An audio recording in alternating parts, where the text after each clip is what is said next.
Okay, good afternoon, everyone. Welcome to our tax affinity meeting for April. This will probably be our last one for this fiscal year, and then we'll start again in October. I'll just start off. I'll introduce myself, Eric Jackson with Charles County, and then I'll let my co-chair introduce himself as well. Yeah, good afternoon, everybody. Dan Lewis, Frederick County.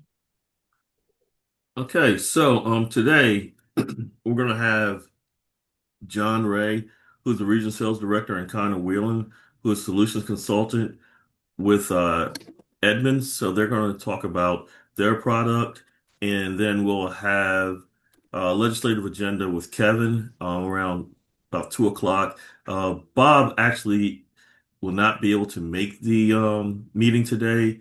He had surgery, so he's still recovering. So we just wish him a speedy recovery. We'll go ahead and jump into you, John. So go ahead. Floor is all yours for you and Connor. Sounds good. Thank you, Eric. I noticed that you said we have somewhere around 30 or so participants. Can you give me an idea what range of municipalities or jurisdictions they represent? Not Generally, a it's test. one to two from each jurisdiction. I'm I would have to look at the full roster to see which Okay. jurisdictions they are. No I worries. can But provide it to you later.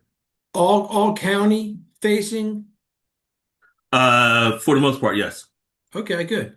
And generally speaking, county treasury, all things heavy leaning towards the revenues. I kind of made the assumption, but Yes. I wasn't sure if we're going to have a city in here or an authority or anything like that. So we're thinking it's mainly counties. Yes. Okay. And we're fine with at the conclusion of this, however you all want to distribute it, it's all up to you. Okay. So yes, thanks everybody. I'm John Ray. I'm the regional sales director for Edmunds GovTech Software. I've had this role since 2002. Our office, our corporate headquarters is situated in southern New Jersey, just outside Atlantic City. And over at one point or another in my career, I've probably worked with uh, clients and prospects in almost half the states that we're currently working in. And at a national level, we have customers in 30 states with just over 2,000 customers, um, thousands and thousands of end users as they associate with those different sizes and shapes and styles of local governments, anything from counties to cities to small towns and villages, and a lot of authority designations. And I use that term because in conjunction to, a county, not so much in Maryland, but in other states, in Virginia is a great example. There's a lot of associated authorities doing a lot of revenue billing and collection. So when we're out doing our day job, which today's conversation is not that, they're the folks that we're talking to mainly about what their current situation with software is and what maybe is available in a more industry standard commercial off-the-shelf perspective. And I like to always talk about those terms because not knowing what everybody on the call is using, and there's a possibility that you have standalone financials, standalone payroll, standalone revenue billing and collection and permitting, and maybe some subsets in there. But here in 2026, at the national level, amongst us ERP software providers, we're seeing a very consistent coalescing of these offerings, mainly because there aren't as many companies that do it as there used to be. And those that are still in the market don't necessarily have as many resources collectively from the programming side to keep up with best of breed, best practices, all the things that kind of roll into some of the stuff that we're going to talk about today. We have about an hour to present just a couple of slides to shape up our perspective on this. And then we're going to slide over, and my associate Connor is going to take you through a representation of functionality in the system that we put forth into the marketplace. We do believe it meets all those standards as far as commercial off the shelf, user friendliness. It's got a vetted level of functionality. And because of the number of years that it's been in the market, times and cross-reference with the types of customers using it, it really does kind of represent certainly minimal best practices, and standards. Anything that we use those terms, GAAP and GASB and all the other things that go along with financial accounting. But it also represents some of the loftier intersecting rings of where we're headed towards all things internet and hosting and things like that. So without further ado, I'll just run through these. I will admit it is fun talking to a group of people as a technologist. And this slide deck you're looking at is a great example of the bleeding edge of where we're all going towards in one way or another. And it hasn't been determined where it's going to end or even where it's going to start. So I just started experimenting with Claude AI the other day. A lot of us here at the company are using it in various areas, but something as simple as a PowerPoint deck where we would normally go through and cobble them all together and come up with something representative. I was able to dictate it into Claude, and what you're going to see today is kind of a compilation of what it presented with verbal instructions. And that's kind of a beginning, middle, and end of the loftiest of lofty. Everyone's wondering what's going to happen with AI. So we'll talk about that a little bit. If there is a question, by all means, and we do love collaboration and hand raising and things like that. So let me run through this. Again, this is just a shaping of all things high level ERP, and then we'll fold it over to what a system actually looks like. And there's different systems with different looks and feels, but that functional stuff is really what we're trying to get across today. So let me jump down here. This slide just represents the main core areas. We talk about siloed systems, and you may be experiencing this. Your tax system is different than the utility. Parcels aren't sharing the same positioning and looking and maybe some descriptions, etc. And that could overlay all day long. A big trend for us, and what we're almost always called upon when we introduce someone that may be looking for tax billing, but they may not be using water billing. When we ensue with our product demo, because of the way they're embedded, they're parked right next to each other. So it's not uncommon for us to work our way through real property tax, personal property tax. Oh, what's going on with the water tab there? But probably the one right down the middle is the outlier that's gaining a lot of traction. And you'll see this referenced a couple of times in the slide deck, is the whole idea of permitting and code enforcement and where it fits with a potential receivable, which has to float its way through the whole parcel maintenance area, how it's applicable to a water bill, a water account, a tax account. And then it may seem a little arcane, and that's why finance is over here on the right. But as Dan knows, and as Eric knows, and as I'm sure many other practitioners group know, and sometimes the end results of some of these systems end in just an Excel spreadsheet that has to be wedged into the finance system. So our world, our idea, and the initiative of ERP rolling out, either starting with one of these core modules and working your way into it, is certainly the trend. And some of the content below it, I'm not going to read all these line for line, but you'll be able to look at this PowerPoint slide. Eric will make it available to the group. And if there's any questions or anything like that, we can certainly do some follow-up. So that's that one.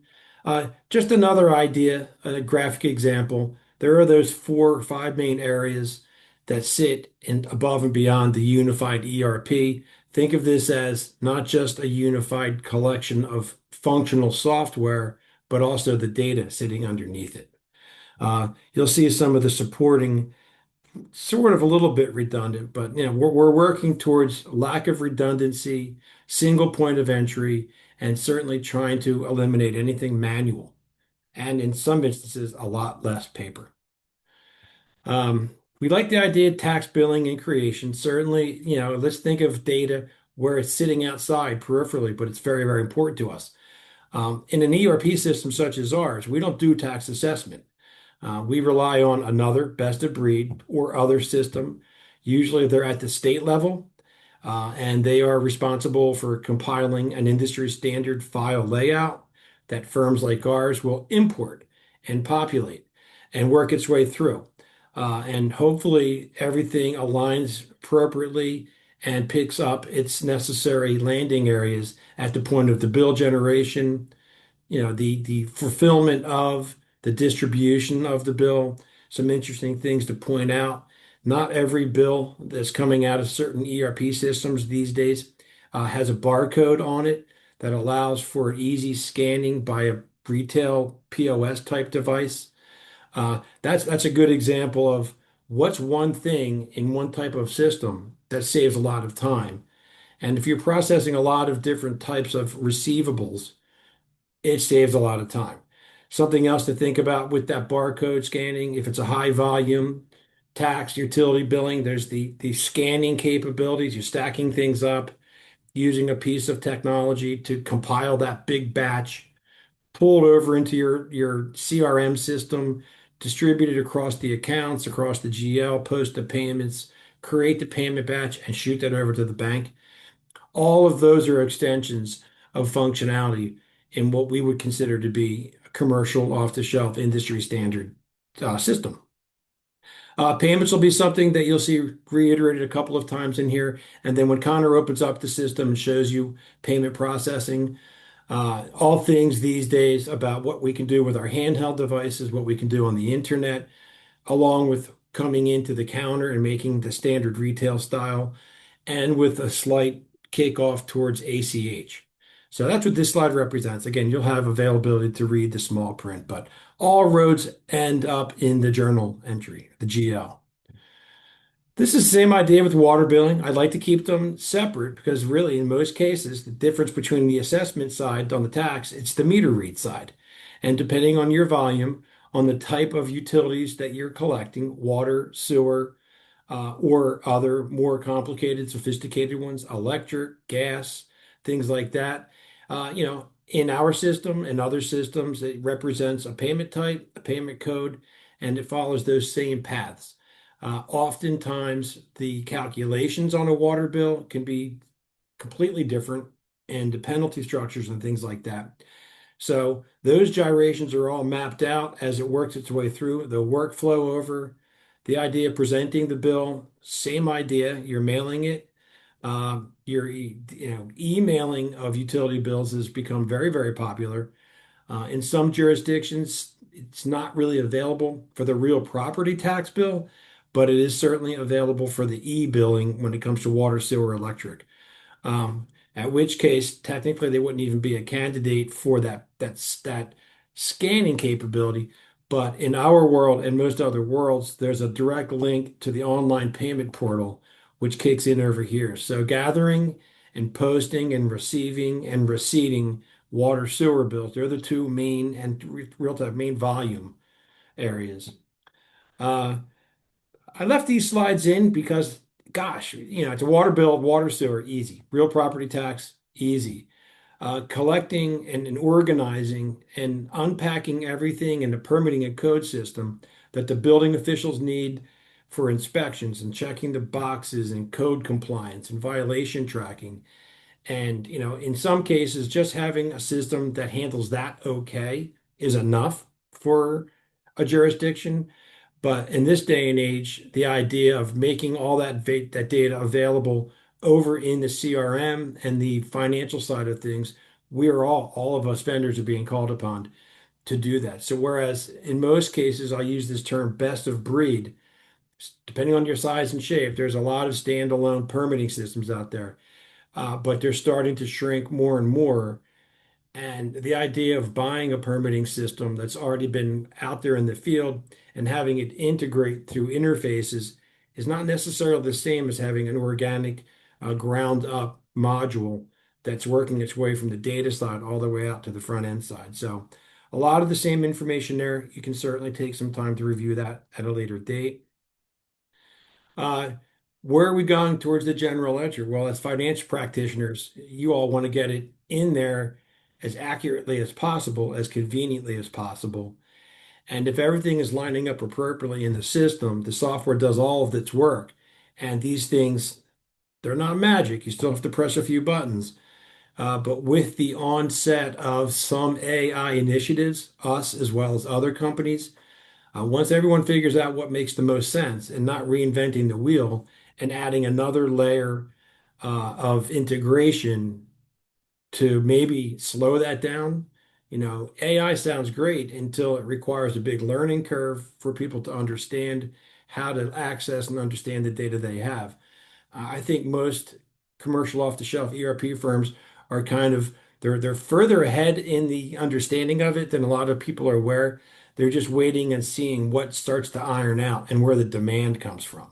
Because most of these systems do a wonderful job of giving you visualizations through dashboards, as well as lots of reporting options. And let's face it, it may be that AI ends up being, we don't want it adding more work to us. We want it working for us. So we know we're getting there, and I'm super excited about it. And just gosh, this PowerPoint, like I said, is a great example of how applicable and how easy it is. It is going to become. Is there anything more on here?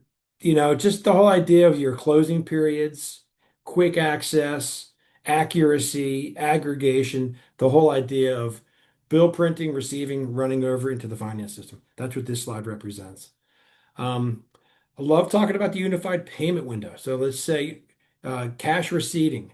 I've been to some of the offices where some of you folks probably work in a traditional walk-in environment, the windows all lined up. It used to be where one would say tax and one would say water and one would say something other. It could be parks and rec, miscellaneous, animal listing. This day and age, with a system such as ours, you can have multiple lines, one system, because all the back end coordination and batching has already been predetermined. You're really just posting that payment. We're right back to that barcode, swiping it. It calls up the account record. In some instances, it could be, and these are our individual bills, but think of an invoice that's attached to a building code permit versus a tax bill. Well, again, we're all aiming for parcel capture, one system that grabs the largest bulk of data across the parcel enterprise. I'm using that term parcel enterprise versus like finance enterprise separately. Um, it's as easy as that. And we can cover a lot of ground with that. And it goes on and on. So I like that one. The idea, centralized collection, working its way through appropriately. This slide has a lot, but it's the same idea. Couple of things worth pointing out. The omni-channel payments. Uh, there are some instances where you might have a third-party payment provider that's asking you to hand off data. Something to be cognizant of. It's gotten a little bit more difficult these days. The whole idea of web payments, transactions, transaction fees. It's no secret that the software companies know what the credit card processing companies know, and everyone is knowing that the convenience fee has its own value. So a little less of that stuff than it was maybe 10 years ago when, a finance system or a tax system would pick up whatever payment was floating around. But that's kind of an interesting thing to point out. Um, Still some value in some of the standalone best of breed, but they're shrinking in their proposition as the ERP companies become more agile with all of that. Other stuff I'm going to leave for now. One platform, every revenue fully integrated. We're getting close towards the end here, so I don't want to bore anybody. This one just kind of talks about when the time is right, if you're even considering it. There's no harm or foul in going out into the market. You may love your current vendors and have the best relationship ever, but if it's been a while since you evaluated all of those paths and things, maybe it's worth a little time just to spend some time looking at what the other known players are in a prospective area, just to look for that common commercial off-the-shelf delivery and what's maybe positioned for the next gen type stuff when AI is figured out and settles in and things like that.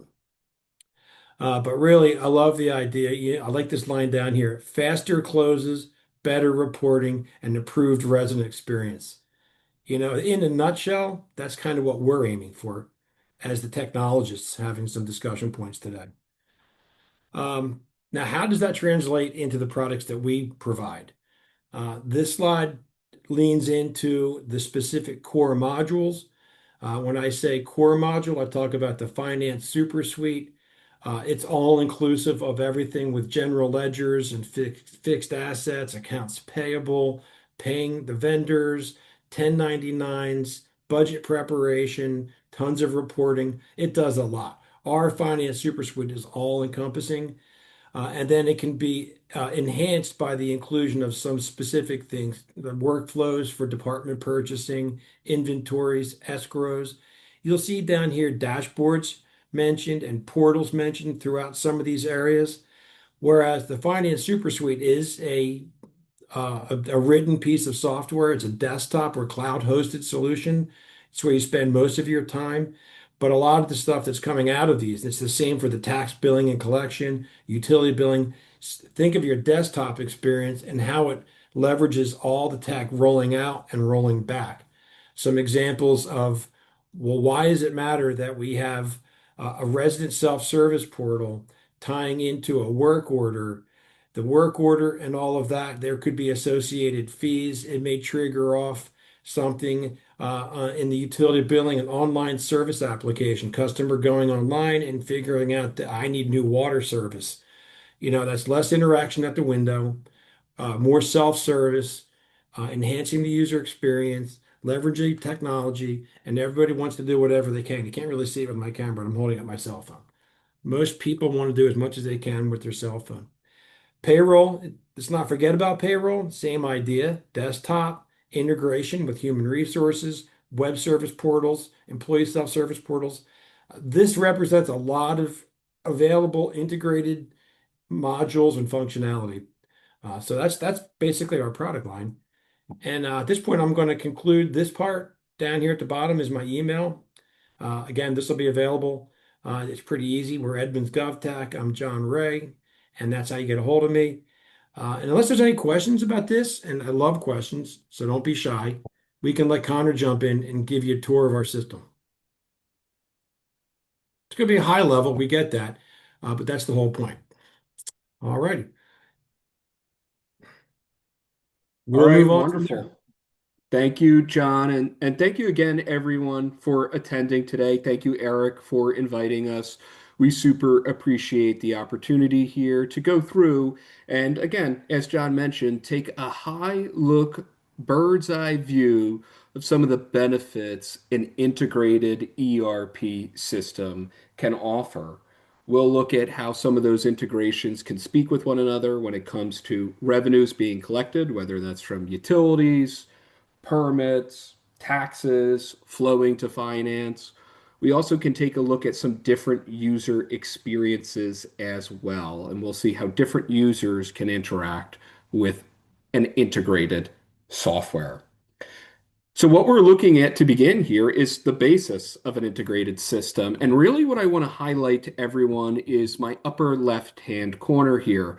Now I'm logged into my system as a super user, so I have access to everything, and everything would mean finance in the case of this database. So I could come into finance and check an account on my general ledger side. Maybe I need to run some detail on my cash accounts here.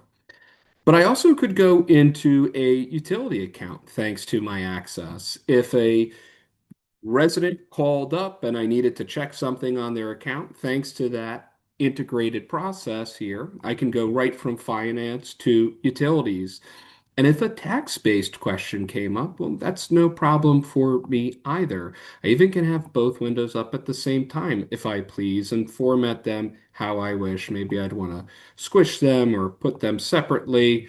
The idea being that with this integrated process, I can see information throughout the system as I please. Now, of course, with this power comes responsibility, so we also have a way to dole that out to different roles, different security access or user matrix setups. That would tie in with a user maintenance for any system or a role setup where you'd be able to dictate, well, what could a department head do on my system? What could a clerk taking in tax payments do versus someone who's cutting checks on the accounts payable side? All of those different roles and different duties could be properly segregated if need be. Now, thanks to having this integrated platform, we'll have one hub area to see things like information regarding a parcel. In our example database here on our admin software, we have a parcel maintenance. And on here, if I needed to look up what was going on at 71 Maple Ave, I can see quite a bit of information. I can see tax-based information. Any liens against this account in the past? Looks like we've got some prior redeemed. Utility-based information, work orders, inspections, permits, etc. Having an integrated solution allows you one core area to see all of this information and how it flows. Now, when it comes to doing things like issuing invoices for permits and sending out your tax bills, billing for your utilities, that would happen through our software or through any system.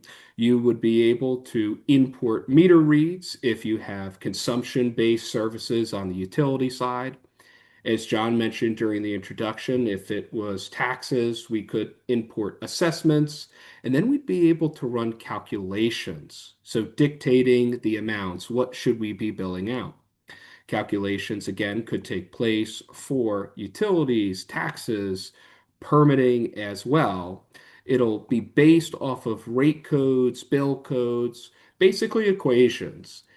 This is the amount of consumption for this meter. We do it per gallon. It's $4 per gallon. Thanks to our meter read import, we now have our monetary amount that should be billed to these residents. Same for taxes based off of tax rates, and same for things like permitting based off of square footage possibly, or alteration costs. Once we create those calculations, we can run previews of bills and then send those bills out. We can disseminate bills to residents and customers, and they can receive those bills in a few different ways. Of course, we could have physical bills printed.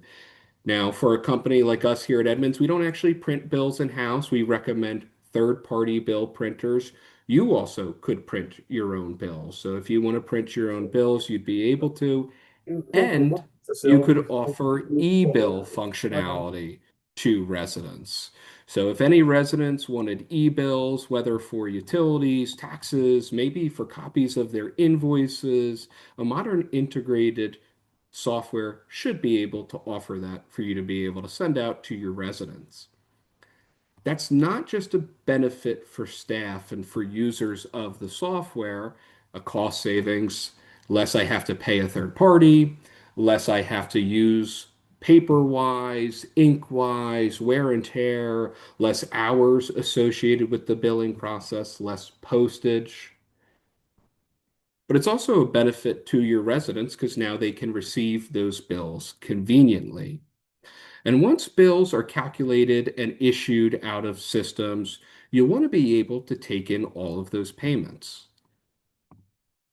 What I have up here is an example of a payment portal. Now, this demo example payment portal can take in payments for quite a few different things. I could take in utility payments through this, property payments, invoice payments.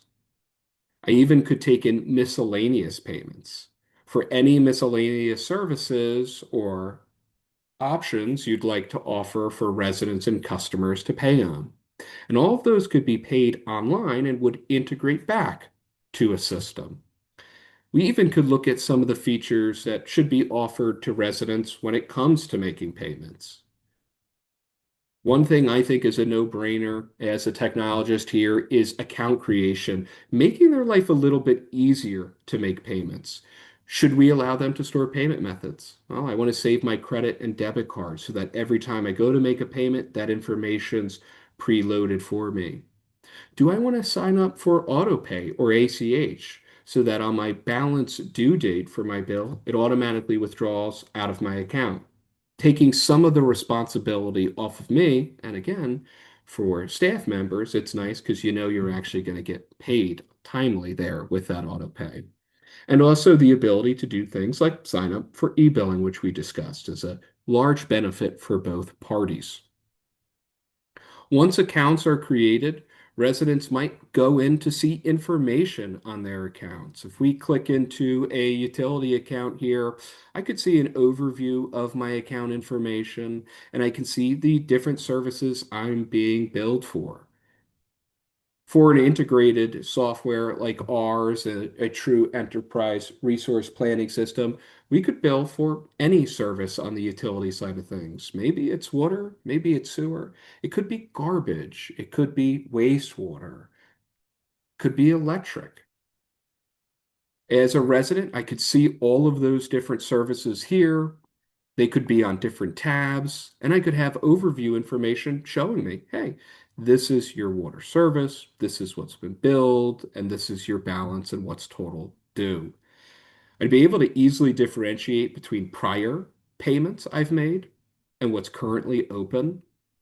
And for things like utilities with consumption-based reads or readings that need to be displayed, we could display that here as well for residents, allowing them to have a fuller picture to make sense of their bills, which hopefully in turn would lower the amount of calls into an office.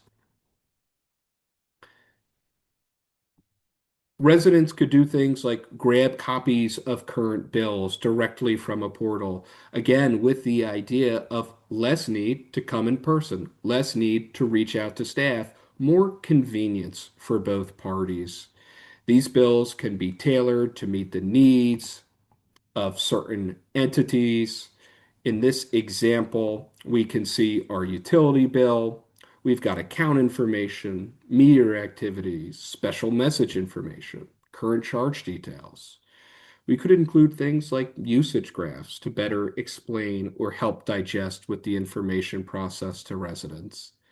And those barcodes, John made a hearken to those during his introduction there. These allow for quick, painless checkout in payment windows. And these payment portals can have a lot going on for utilities here, but also for taxes. In an example tax version, I could see my years. If I'm being billed my taxes on a yearly basis, it would be one annual bill. In this case, in my demonstration database, it's quarterly. So I can see the particular year and the different quarters. Of course, we'd still want to know what's been billed and what's our balance and our total due. We can grab a copy of a current bill through here, just like we should be able to on our utility side of things, but we also can include a little bit more information that's tax relevant, like assessed values, land values, improvement values. Maybe we want to include tax rates, so again, residents can make sense of their bills a bit here. And historical information might be relevant to also include to them prior tax rates. When it comes to making payments themselves, debit, and e-check options are standard to make available to residents and customers. Of course, also ACH, which I mentioned. So automatic withdrawal from resident accounts. We even can allow some wiggle room with the payments and how they're made. Now, again, this can be tailored to meet needs. Maybe pay taxes due should be the only options. Hey, you owe your taxes, you should pay in full. But it's also great to be able to offer partial payments or convenience payments to residents. Maybe we want to offer partial payments for utilities, but not for taxes, or maybe vice versa, for taxes and not for utilities. However you please, you'd be able to have that as your setup in a true integrated software. This would also apply, of course, to invoice payments and those miscellaneous payments I mentioned as well. And with an integrated system, all of that is going to flow into our software directly. That means you're not going to have to create journal entries, track down payments, make sure you didn't miss anything. Payments will be made online and flow directly into our software. And on the flip side of that, any software should be able to take in-person payments. Of course, online payments are great, We probably would want high adoption of online payments by residents and customers, less foot traffic, more time for staff, less dealing with cash and checks and making sure they're going to the right places. But in-person payments, at least for now, seem like they're here to stay. And those could happen through a payment window, a cashiering window, whatever the title might be. It's an area for in-person payments to take place. Now, in this example payment window we have here, we're able to look up accounts in a few different ways. We could search for an account by account ID, block and lot, parcel ID, owner names, bill to names, property locations. This in particular is for a utility payment. For tax payments, you could have different information populate, or if you want, on a modern system, you could enable a shopping cart and accept payments for all different types of services at once. Maybe an invoice for a permit, maybe a tax payment, and maybe a utility payment all under one hub. Of course, for in-person payments, the most obvious are cash and check. When residents and customers come in person, they should be able to make payments with cash, check. More modern integrated softwares will also offer card payments. For example, here at Edmunds, to describe our card reader for a moment here, we offer the DX4000. It is a Bluetooth card reader that can accept swipe to pay, chip pay, and also tap to pay. So all of those different payment options with cards could flow directly into our payment window here. Of course, when we accept payment, we'd be able to print receipts for residents, and then we'd be able to see the integration. Here's really some of the beauty of a full integrated software here with this payment batch verification listing. These could have different titles. I've seen them called deposit slips, closeout slips. We call them our batch postings. The idea is it's all of the different types of payments you've taken in throughout the day, the methods you use to accept those payments, and how those payments will flow throughout the system. I kind of want to go through this report together with us here. I think this report does a really good job of telling us a story. So it looks like Nancy here paid her water and sewer bill to us, and she paid us by cash. She paid us $213.70. We also had Gary pay a water and sewer bill, but Gary paid us by check. He paid us by check number 2560. Paul and Maura paid their water and sewer bill, and they paid us by card. Looks like we received $352 by card here. I also can see I took in invoice payments for some permits. It looks like Sophia and Chris paid a simple $10 permit, and general contractors paid a little bit pricier at $137 for their permit. Juan paid his taxes. He paid us by check number 1987 for a total of 3,500 nearly. And so did Bonnie. Bonnie also paid her taxes through here. Again, the idea being is that it's a very legible report, or it should be a very legible report, giving you a detailed breakdown of all of these payments you've accepted throughout the day, and they can commingle. That's thanks to the fact that an integrated system will have all of these payments point to where they should in the background. Now, for the utility side, for the tax side, that would happen through bill codes. We're able to set up bill codes to dictate when we receive these monies, these revenues, where should they flow to? What revenue accounts should be hit? When it comes to things like miscellaneous payments or invoices for permits, that might be dictated by service codes. That might be dictated by payment codes. Again, the idea is that all of this is set up in the background. So as a clerk, as someone working with cashiering and accepting payments, none of this really has to be top of mind for me. I don't have to take in a payment and be concerned and understand exactly where it's flowing because the system is handling that for me. And I can even see that illustrated right on this verification listing we're looking at today. So we talked about how in the first portion of the sheet, we could see all the different forms of payments we could take. Well, what about where those payments will land?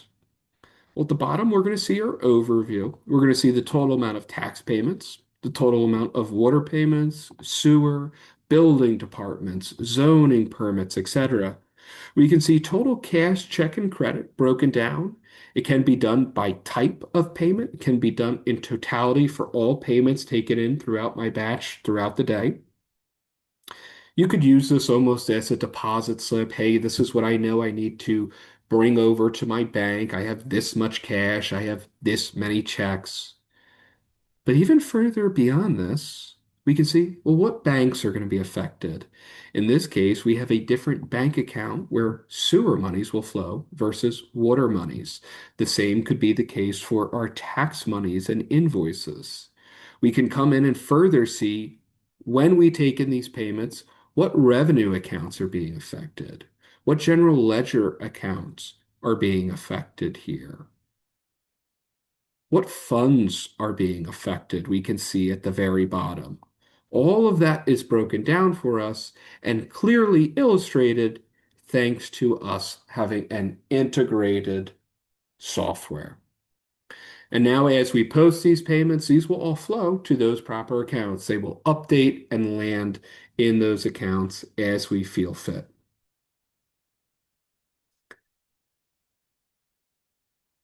I consider myself at about the halfway mark. I want to open up. Maybe I'll stand for 30 seconds here or so and see if there's any questions before we continue.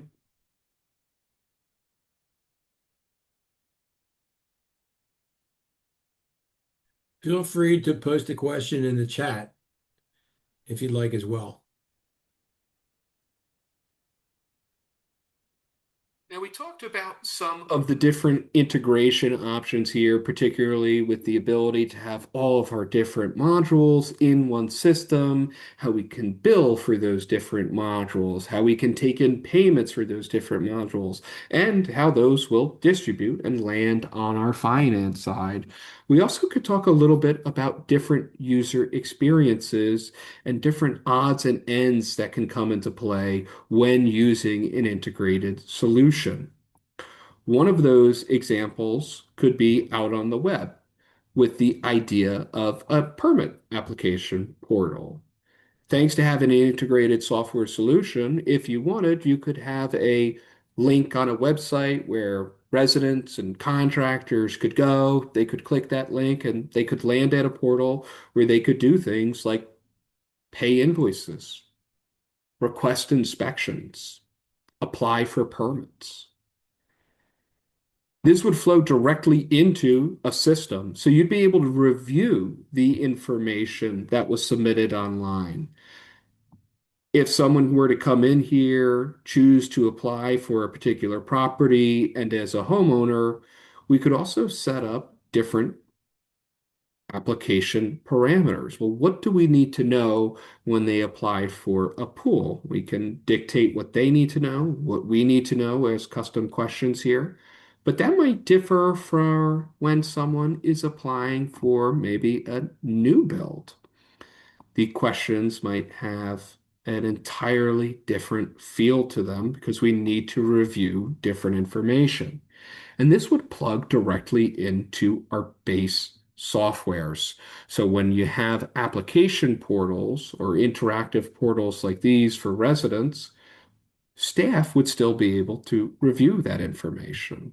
For example, in our Edmunds system here, if I wanted to review an application that came in, I might come in and have an inquiry ran, and it would show probably all of my applied for permits, maybe in a given period of time. And from here, I could see what was applied, click open, and see everything that was filled out online, descriptions of work, any conditions, general information like the block and lot or property location, who is applying for this, what permit type are they applying for. You could add in custom fees that would interact with finance. You could tie in inspections. Inspections would tie in with an inspector's app. Again, different user experiences. So an inspector would be able to see inspections assigned to them. They could access these apps typically from any mobile device. It could be a laptop, but it also could be tablets. It could be cell phones. In my example, here I am using my cell phone that I've transposed on the screen. And I'd be able to click in here, see what's going on with a particular inspection, update the status. I could even do things like build custom checklists and take pictures of findings to upload and tie in with permitting. And that would also be available through other modules. Let's say for utilities, we want to have some online capabilities. We could offer an online service application. This could be for residents as they move in and need to apply for service. They could come in and select start dates, tying into their address, fill out unique applicant info and employer information. If we needed co-applicant information, we could retrieve that as well. Also, attachments. So if we needed proof of ownership, proof of occupancy, maybe copies of driver's license, those could be submitted through here. And again, with an integrated modern software, when things like applications are done online, staff would always have the ability to review in person. We can take a look at how an online service application would be reviewed right through our request approval portal here. I could come in and see that a Connor here applied for service. I could view the details of the information that he's filled out to me. If I wanted to include mandatory questions, I could do that as well. I even could see attachments that were submitted. And if this is good to go, I could create that new account. Maybe when he's first having his service turned on, we need someone to do a meter check at his property. We'd also be able to tie in things like work orders. Work orders in an integrated modern system should be able to tie in quite a lot of areas, which hopefully I could demonstrate today. And they'll all flow back to work order applications that could be accessed through mobile devices. Again, that could be a laptop, a tablet, a cell phone, truly anything that is mobile and on the go. From here, as someone who completes work orders, I might be able to come in, see what was assigned to me, update my status, say I've completed my work, and also take pictures or videos. These work orders, when I complete them in the system, might tie back directly to a utility account. So if I wanted to look at a particular utility account it was associated with, I could see that here. But we can do work orders for more than that in an integrated solution. Maybe you have a reoccurring work order for preventive maintenance for a vehicle listed as a fixed asset. Well, we'd be able to handle things like that as well in an integrated solution. An example of that could be a fixed asset, as I'll pull up here, with all of the properly allocated work orders, labor and equipment, even materials if need be, any notes, any pictures.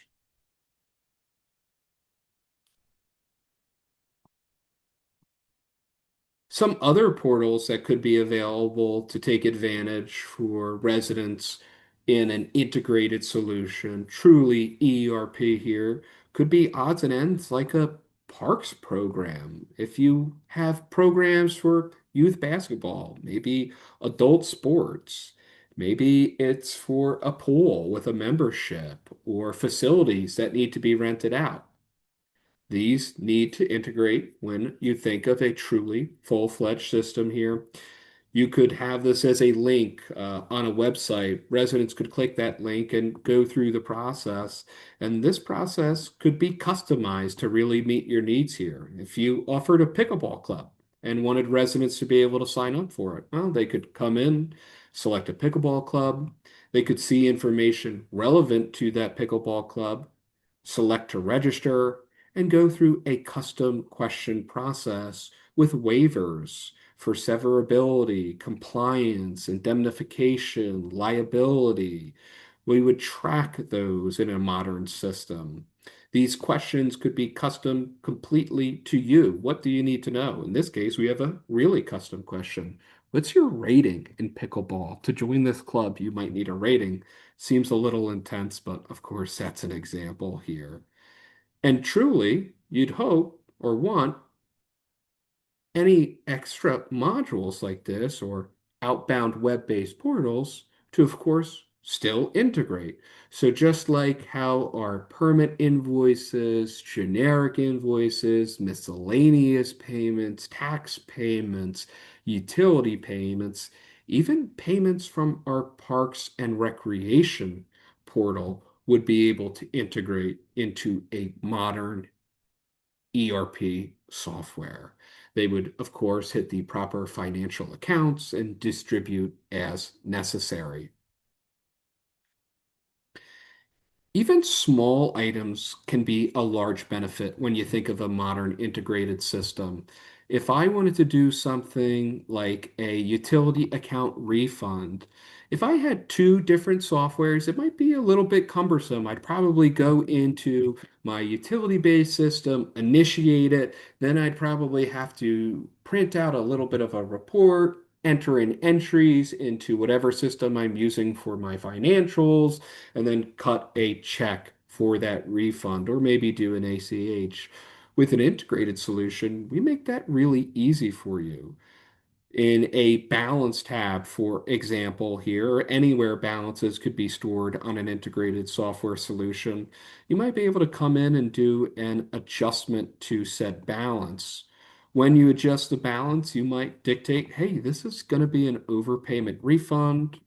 We're going to refund this just because for today's sake, and maybe we need to refund $25 for whatever reason. We, of course, can still get a print up showing us, well, we've initiated this refund, but now to complete it could be extraordinarily simple. If I'm a user with full access to finance, I could do it, or I could pass it off to my finance team. And it's as simple as coming into a check processing area, choosing the utility refund options, and inputting our refund code, and then initiating said refunds.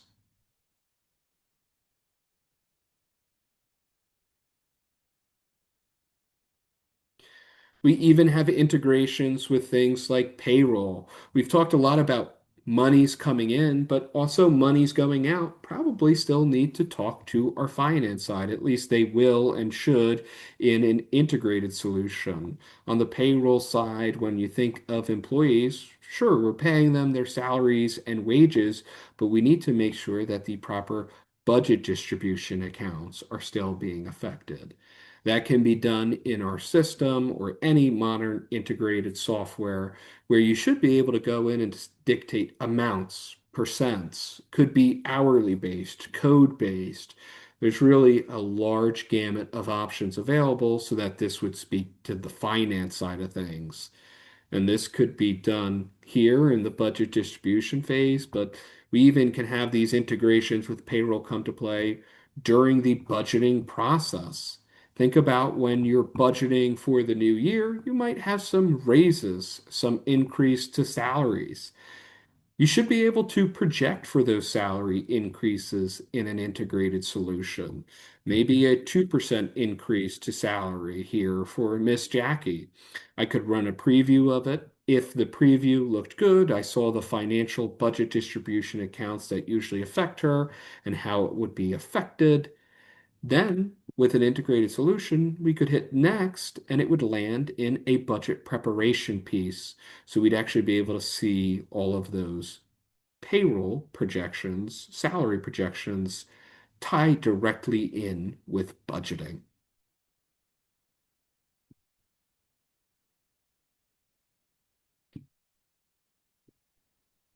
I know we're coming up to our last 2 minutes here. Yes, sir, John?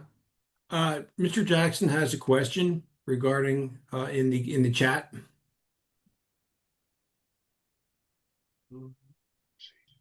To specifically If asking someone about, pays their taxes using your portal, or if they come in to pay, would your system also show a prior year outstanding balance if there was one? Eric, yes, it would. Absolutely. That's a fantastic question to bring up. Super relevant for something like taxes. Not only could we show those outstanding balances, but for something with taxes, we can even make the most outstanding due first. So if I had a quarterly tax setup, as I might in this case, if my first period was yet to be paid and my second period was now available, if you wanted as a preference, we even could do something like set first periods or most outstanding due must be paid before current are paid. Super appreciate that question.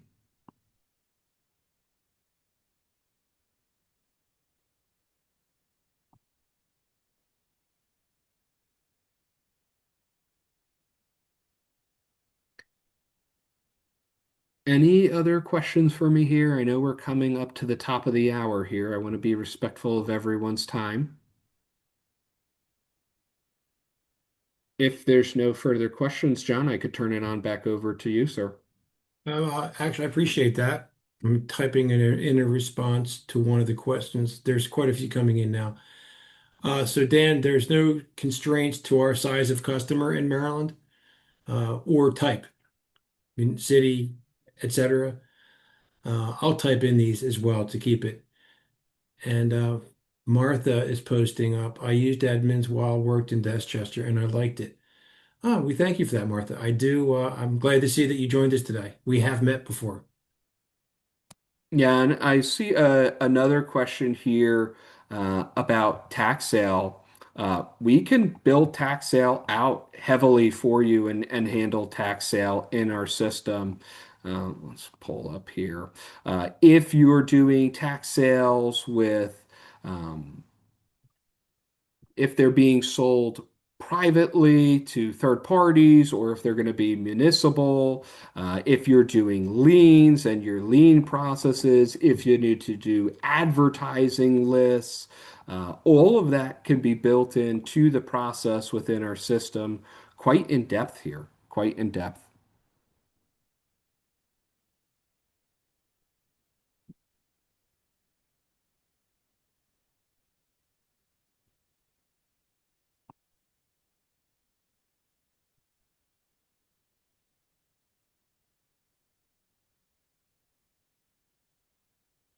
Thank you again, Martha, for the kind words. We really super appreciate that so much.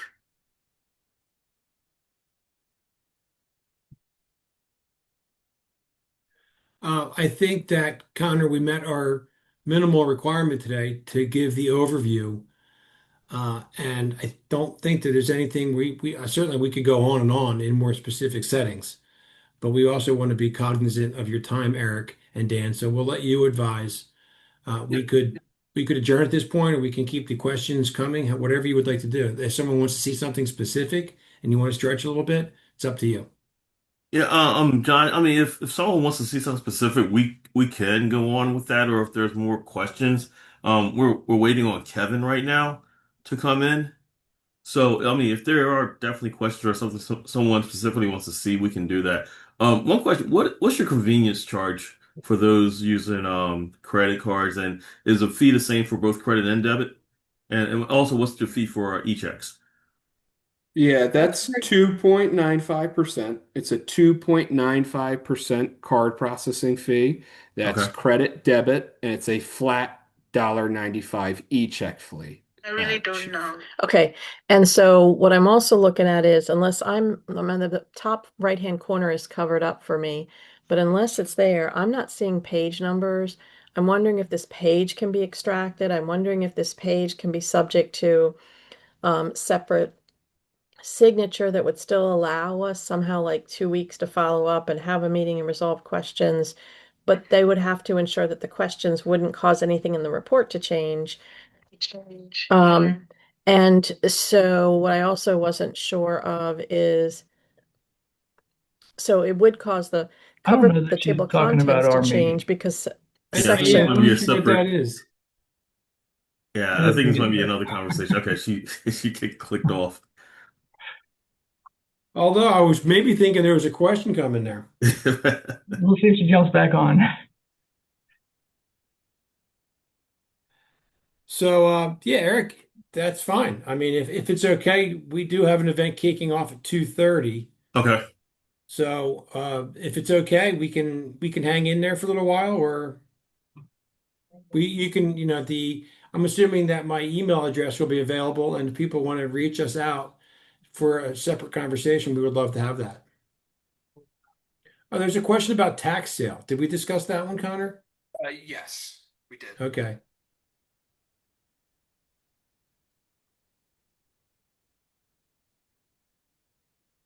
What about refunds? I know you, Refunds, beautiful. Yeah, absolutely. We initiate refunds during refund processes, but also if we need to do reverses as well. We have a couple different options here. If we ever need to reverse a payment, we recently updated this. Something that's key with an integrated solution here is you always want to be able to reverse payments easily. And we used to have in our honest opinion, just to be frank with you all, kind of a convoluted process when it came to doing reversals for payments here. Now we do them very simple. So you're able to choose what your type of reversal is going to be, a tax, a utility, for miscellaneous payments, etc. You can then choose the accounts associated, and then you're able to do said reversals. Now, this is prior or post posting. If it's prior to a payment batch actually posting and you just want to do a change to the entries in your batch, you can go into our batch entry, change those amounts, and then make any necessary saves available after. We do audit log everything that's saved or changed within a batch. Now, if the payment was correct and we just need to do a reversal, that's also super simple and easy to do.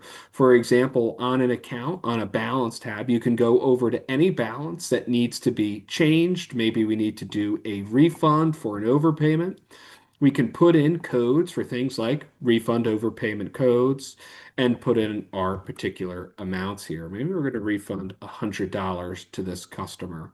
I can input this. It'll produce a sheet going over what we just did, and then we're able to actually run the refund on our check processing side of things.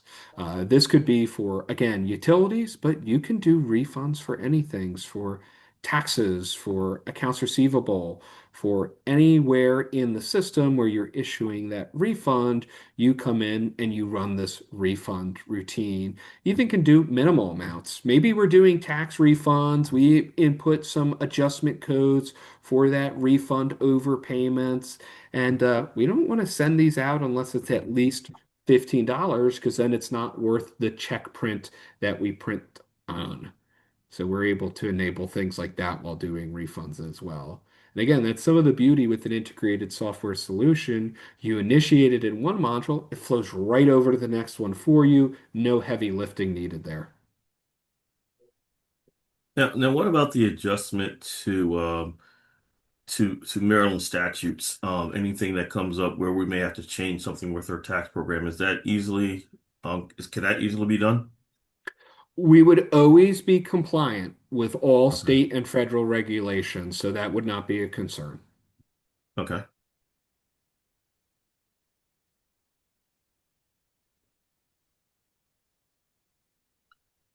Okay. Does anyone else have any questions? I see that Kevin has just jumped in, and we don't want to keep him waiting too long. So, any questions from anyone before I let John and Connor get back to the rest of their day? I know they have a 2:30 they have to jump on. We appreciate everyone's time today. Can't express our gratitude enough, Eric. It's great to have an opportunity to have this type of engagement. Thank Um, you. so again, it's we don't want to come across our day jobs. I've used that as code for what we do. Where we're headed next, we'll be very much in that day job mode. But we do like the idea. We value our relationship with the Maryland GFOA. I've been a member for many, many years, as with all the GFOAs up and down the East Coast and heading west. as well as other groups within the different GFOAs. So if there's any other situation where you want some people to come in and fill in some gaps or provide some purviews on things, just let us know. Okay, great. Same John for and Connor, anybody in the group. we definitely appreciate you guys meeting with us today. If you can't, well, if you want, you can put your contact information in the chat, and then if anyone wants to contact you, they can go ahead and contact you directly.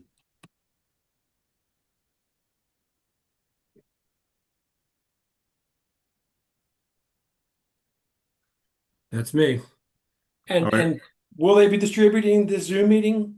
Yes, I will. I will be. All righty, good stuff. Well, thanks again, everybody. Have a great day. All right, great. Thank you, guys. All Thanks. righty, bye now. Thank Thanks, you. Connor. Talk soon. Okay, so moving on, we have Kevin Connolly with legislative agenda. He's with Mako. So, Kevin, the floor is yours. Thank you so much, and always good to be with the group. And I will. I don't know how much you want to get into everything, but I'm happy to walk through some stuff and then take questions. I'll just do sort of a broad overview of where the state is and how that intersects with county land and the session and how that all played out with the budget and the fiscal situation being what it is for the state. With all the federal uncertainty, there's a lot going on. I will say that this is a session where you're heading into an election. And so typically they don't want to do anything too controversial. The state entered the session with softer revenues and significant structural pressure. We saw a high volume of tax proposals, especially related to subtraction modifications, mandatory exemptions. So we were mostly playing defense this year. We did try and get some additional authority on local revenues, but that's an issue that gets kicked into the next session, and I'll talk more about that too, with a bunch of big items being kicked down the road a little bit, at least getting through the session. So the governor, the budget was pretty quiet. Quite frankly, we didn't see all the gas station owners show up because they made some change to the lottery. It wasn't like that this year. We'd seen that in previous years where there were a lot of changes in the BRFA or the Budget Reconciliation and Financing Act that would have affected the private sector. This year was pretty milquetoast in terms of getting the budget done. They moved it quickly, they passed it quickly and without much fanfare. They passed a $70.8 billion operating budget, no new taxes or fees, targeted actions to address energy costs, etc. We saw a lot of stuff in the BRFA that would have affected our bottom lines, and that's typically where we see problems in the budget. It's in the BRFA. So there were several proposals to cut the disparity grant program, to use 911 revenue for things that weren't 911, to shift almost $90 million in pension costs. That was rejected. We took half of that. But there were also changes to make us stand up um, mental health facilities, which got pared back as well. So there was a bunch of stuff in the BRFA that would have affected our bottom lines. The only thing that was significant that actually passed was a pension shift and it's $39 million onto counties. And that's again roughly half of what they wanted to do at some point during the session. So really, in the BRFA, there were a bunch of problematic items, and we were able to get rid of all of them except the $39 million pension shift, which is not ideal, but that one was kind of baked into their plan. It was going to be hard to avoid it. There's also a provision in the budget that they've added ICE and immigration, obviously very hot topics in this year's session. They ended up adding a provision late that basically says we're going to withhold all of your public safety money unless your public safety folks can show that they're not cooperating with ICE. Yet to see how that plays out, especially because the sheriff is a duly elected official, and really the county governments have no control over a sheriff if you're a sheriff versus like a county police county. So that's interesting. We've had a bunch of sheriffs say that they won't comply, and it's yet to be seen how that will play out when the county government has nothing to do with the decisions made by a sheriff, but then it kind of ends up holding the bag when the state withholds all the public safety money. So budget pretty milquetoast. That $39 million shift is the main thing for us that we need to worry about. That was there, but everything else got taken out. Getting into some specific bills that I know you all will care about. Let me pull my notes here. So first, there was a bill that dealt with property tax credit notices. So this bill, as introduced, would have required counties to include a written notice on each of each credit a taxpayer, quote, may be eligible for. Obviously, that was a problem. We don't have that information. It was very open-ended, major administrative burden. The bill was amended to instead, you just have to include a URL or a QR code that links to the county webpage, basically that, here are all the credits that we offer, and here's how you could apply. So it's really just you can put that on the bottom of another document, but a QR code or just a link that says, hey, if you're interested in all the credits available, here's where you can go. But nothing, each individual taxpayer might be eligible for this or that. That stuff's out. And I think most counties are already doing this where you have a link somewhere in a tax bill that will bring someone to a website, to a landing page. So that bill, I mean, I wanted to kill it, but at the same time, I think that it was amended in a way that can work. There was a lot of pressure just generally on making sure people know what they're eligible for and trying to get notices out to people, the state and locals, in terms of like, hey, you're eligible for this, you should take it. So I think in terms of what that bill could have been and what it is, much better outcome there. Um, there were some changes to tax sale. Notably, there's a bill that basically says if you have a medical hardship, you don't have to pay that you can't be taken to tax sale. That was pretty open-ended as well. They ended up amending that. SDAT now has a role, and you have to have a physician's note. Again, this was I think a smaller category. Medical hardship has to be proven by a doctor. SDAT has a role in that now. SDAT needs to come up with basically the program and how it's going to work and how they can verify and how often they have to come back. But again, when you talk about tax sale, the idea that these are vulnerable people who shouldn't be taken to tax sale. It's always hard to add another group to folks who we can't take to tax sale personally for me, but I think this one was merited. And again, they did pare that bill down and took some of the burden off. So again, this is now if there's a medical hardship, they can't be taken to tax sale, but SDAT is going to have to come up with the regs and how that all is going to work. There were all of the subtraction modifications failed except it's very minor, I think, for school supplies. And then there's a subtraction modification for 911 specialists that's paid for entirely by the state. They're doing that through a credit instead of a submod. So that's good. So all these bills would have affected our bottom lines through the income tax without any local say. When the state decides they want to do a tax break through a submod, it affects our bottom line. And again, you have no say. All those bills were defeated. And if they weren't, they were turned into credits. There were also several optional property tax credits that they did pass. Service station conversion. This is a bill that's been in for a few years. These are gas stations essentially that are sitting, rotting. They're vacant. No one wants to do anything with them because the tanks underground are extremely expensive to remove. And then a lot of the environmental remediation. The idea here would be a county, if it wanted to, could offer a credit to kind of revitalize that property and turn it into something that's actually fruitful in terms of raising revenue. So again, that is an optional credit. House Bill 1611, this is an existing program for disabled veterans. Essentially, what they wanted to do is remove the income cap on folks that could qualify. Instead, we just said, give us full flexibility and over eligibility, who can qualify under what terms, and they did that. So more flexibility there to administer disabled veterans credit. There was a bill, House Bill 842. This is about Gold Star surviving spouses. As introduced, the bill was a mandatory expansion of the program. As enacted, it's turned into a local option. So they wanted to remove the 2-year residency requirement in order for someone to be eligible for this program. Instead, they made that a local option. So again, a pretty good outcome there.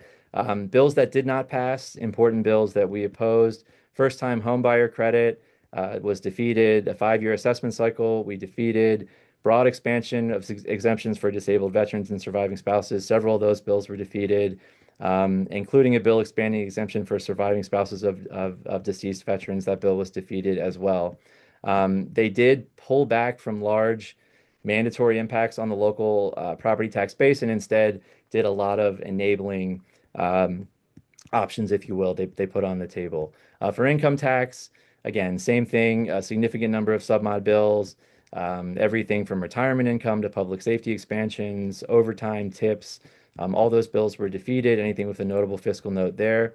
Again, I mentioned earlier, Senate Bill 148, this is a subtraction modification. Came in as a submod for 911 specialist. It now is a state income tax credit, so that shifts the fiscal impact all to the state and none to the county. That's good. I mentioned local revenue authority earlier.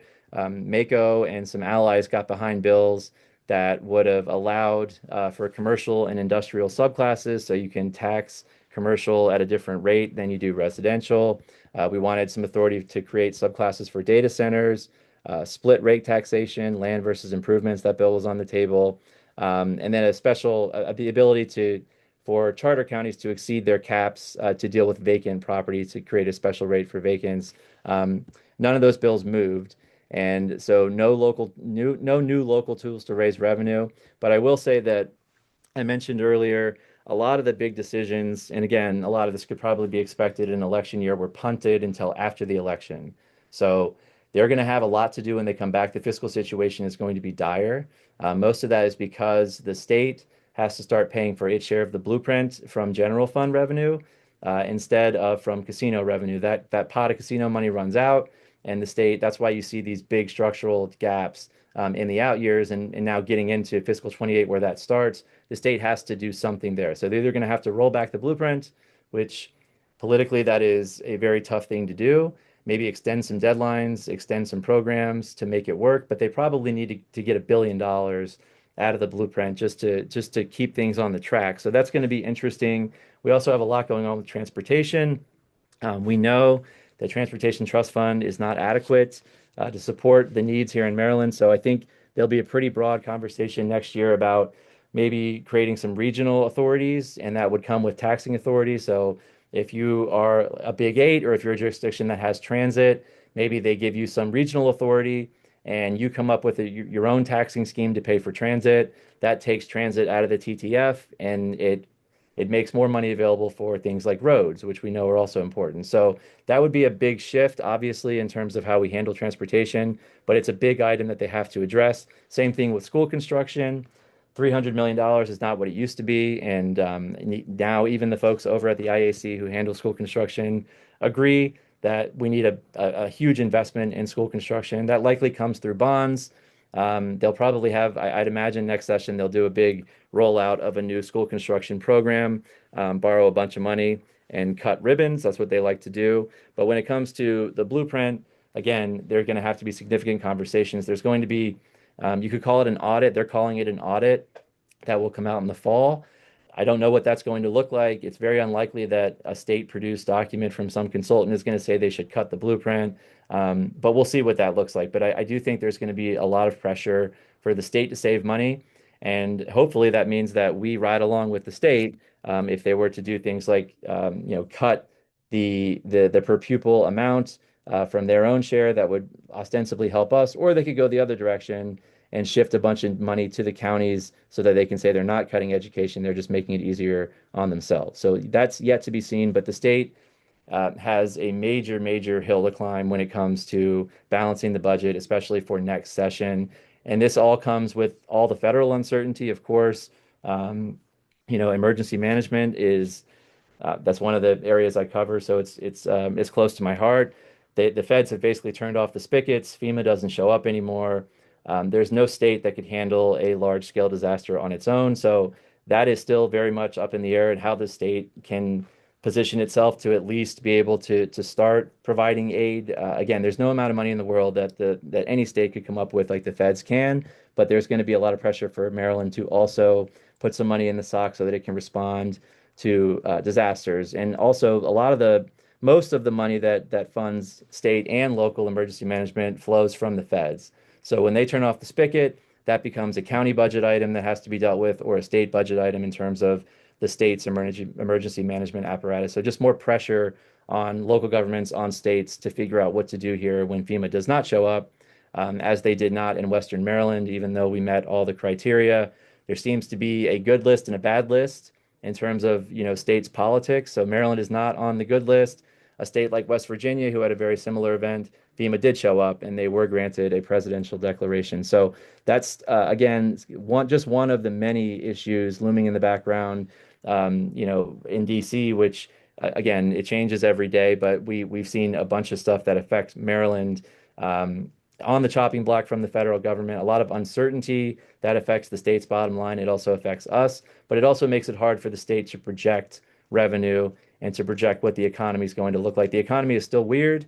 Um, I don't think anybody can really explain the economy right now, but everything's more expensive. We know that. We know that, tariffs are a problem, and all that stuff's going to start to bleed through when gas prices become more expensive, everything else becomes more expensive, and we're seeing that now. So I think it's only a matter of time before the state and the county start to feel that, and that just adds to the pressure. But I think the bottom line, big takeaway here is this was a session that it was weird because there was a lot of work done up front. The second half of this session, nobody wanted to be here. The legislators were done. The budget was pretty simple for them. There was a lot of emotional stuff with immigration and ICE, and a lot of that was up front. The second half of the session was quieter, kind of weird. They had some fireworks on Sine Die, but leading up to that, it was pretty quiet. Again, they didn't want to tip the needle too much in an election year, but next year is going to be a disaster in terms of just where they're going to come in and what they're going to need to do. I think things like revenue flexibility are tied to bigger policy changes like the blueprint, like school construction. I think politically it's just lining up votes. So if they know they're going to have to make changes to free up some money from very popular programs, it's how do we line up votes to do that? What other things can we give, like school construction, like maybe some local revenue flexibility, other things that they can kind of trade to get some political buy-in for the things that they know they're going to have to do. But the state is in a very precarious position heading into next session, and it only gets worse in the out years. So I expect, and quite frankly, the only way to get the kind of money that they need is a broad-based tax on the middle class. So whether that's income or whether it's sales tax, you're not going to be able to get the high earners. There's just not enough there. They flipped over all those cushions. They've tried all those proposals. The only way to get the money that they need is from the middle class. So nobody wants to raise taxes. Nobody wants to create some new tax. I think that you could see a proposal maybe to add something to the state property tax for like the blueprint. Like we have a blueprint tax. Maybe they try to put something like that on the ballot. I don't know. But there's going to be a big push and a lot of pressure for the state to raise revenue or cut very popular programs. And normally when that happens, they just shift costs onto counties, right? But I don't think they don't have enough that they can shift at this point to make this work. So you're going to see some really tough conversations next year. It's going to be a tough year for local governments in terms of, again, playing defense, but also trying to get more flexibility to take our reliance on the property tax and reduce that a bit and think of new ways that we could raise revenue to do all the things the state makes us do. So I know I just talked for a long time about a lot of different things. I'll stop there. One other thing I'll say is I know that there's been a ton of pressure on veterans and veterans exemptions, and that there was a flaw in a bill that they passed a few years ago that they really need to correct. We tried very hard this year on a few bills and through the BRFA to get that fixed. We're told it's next year. We're told they couldn't do it before the election. And it's frustrating, I know, and it is growing out of control in terms of some of these exemptions, but it is something that's on their radar. They get it. But obviously, when you're dealing with veterans, it's a tough group to try and to create friction with, especially going into an election. So they're sensitive to it. They understand, but I'm told it's a next year fix, if anything. So we will push to make sure it gets done. But they didn't want to do it before an election, which again is frustrating, I know, but that's the politics here in Annapolis. So I'm happy to talk about anything more in depth, including the budget or any bill that you have that I didn't mention. But again, for the most part, we didn't get hit with too many unfunded mandates, too many cost shifts. There aren't any new significant required exemptions on property or income. There's a lot of new authority that you'd have the ability to do that if you wanted to, but that's kind of where we wanted to land instead of, again, those mandated exemptions, mandated cost onto counties. So Eric, I'm happy to answer questions, talk about anything more in depth, but hopefully that kind of gives you a sense of where things landed in the 26th session. Thanks, Kevin. On the property tax credit notice that you first spoke about, you Mhm. said it could be either a URL that we place on a tax bill, or we could have something on a tax bill which tells people to go to our site to look at all the property tax exemptions. So would this be both local and state exemptions?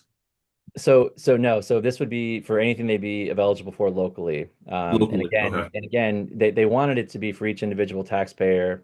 But basically where we settled was fine, as long as we have a link or a QR code somewhere in that tax bill that tells people to go to this website and it'll list all everything that's available at the local level in terms of exemptions or credits, you'll be fine. Okay. So it's just a link or a QR code to a landing page. Okay.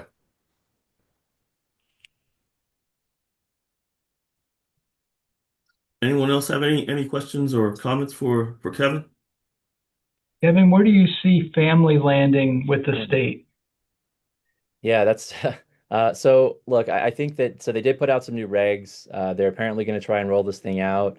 I, you know, I've been really pessimistic on this whole thing. They passed that bill when it wasn't ready. They didn't have the money for it. They had some really bogus assumptions. They've delayed it a long time. They put out regs going into an election, which, this is when they passed the bill last time, which was going into an election. I don't know. I mean, I think that we need to take it seriously that they're actually going to move forward, but I think it's also very possible that once this election wraps up, they'll have, some other reason to delay it. The state can't afford this and we can't afford it. Locally, that the employers all hate it. So I think that for them it's a hot potato at this point. They have released some regs, but I don't think it's off the table to say that they may just come back and say we have to delay it again. But for now, I think we need to take it seriously. I can have my colleague Carrington, who covers those issues, kind of email the group and kind of give you an update on where things stand now. But my understanding is it's still very possible that they come back again and say, again, of course, after the election, and say that they need to delay it again, that it's not ready for prime time. Sounds good. Thank you. Hmm.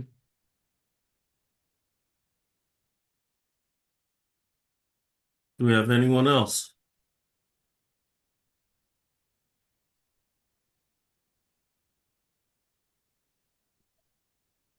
Kevin, thank you for coming on and Of sharing course. everything with us. I mean, definitely a lot for us to absorb, and perfect timing since session is now over. So Yep. we can really get together on bills that are becoming bills that are going to go into effect that Yep. we need to be concerned about.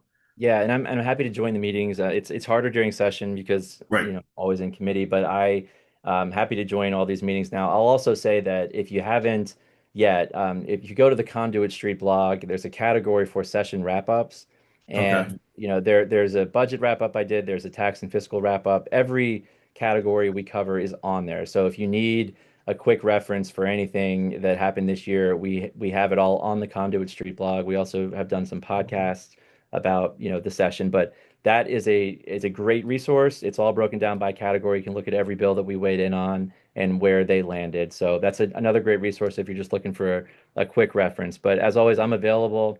If you shoot me an email, if you don't have my information, Eric certainly does, and Dan. So whatever you need, I'm here to help. And again, please check out that resource because it is a really good one and it has everything there. Thank you. We definitely appreciate your time and everything that you provide for us. Of course. Um, Okay, so just a couple quick things. Hopefully by now everyone has turned in their tax survey. For those that do charge a service charge for second installments, the calculation is due by May 15th.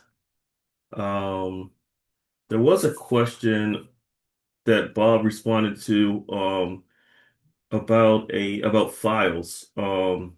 So what I was the information I got from Bob was that there was a finance officer reform last year prior to tax billing of a change that now provides a country mailing address field and expanded the street mailing address field to allow more characters. And I think that was pretty much it on a change with files. I don't think there's anything else that's going to be a change from what I was told with Bob. Um, let's see. Everyone should have received notification on when they will get their cutoff for the full year billing and when the file should be arriving approximately. So that should have gone. I think that went out last month sometime or earlier this month. And I think that's pretty much all I have. Dan, do you have anything for the good of the group? Nothing else on my end.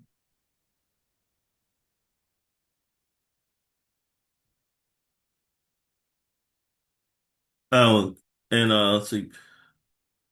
Rob Burke put in and said we will have a session on Maryland Time to Care Act update at the Maryland GFOA Summer Conference.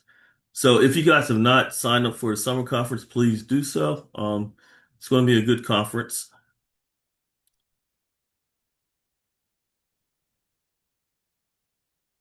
Okay, if there's nothing else for the good of the group, I will give you guys 27 minutes back to your day. So thank you guys for coming out, and we reconvene in October.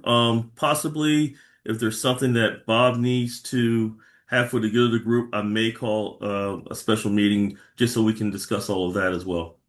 So with that said, you guys enjoy the rest of your day, enjoy your weekend, and hopefully I'll see you guys at the summer conference. Thank you. All right. Bye, everyone.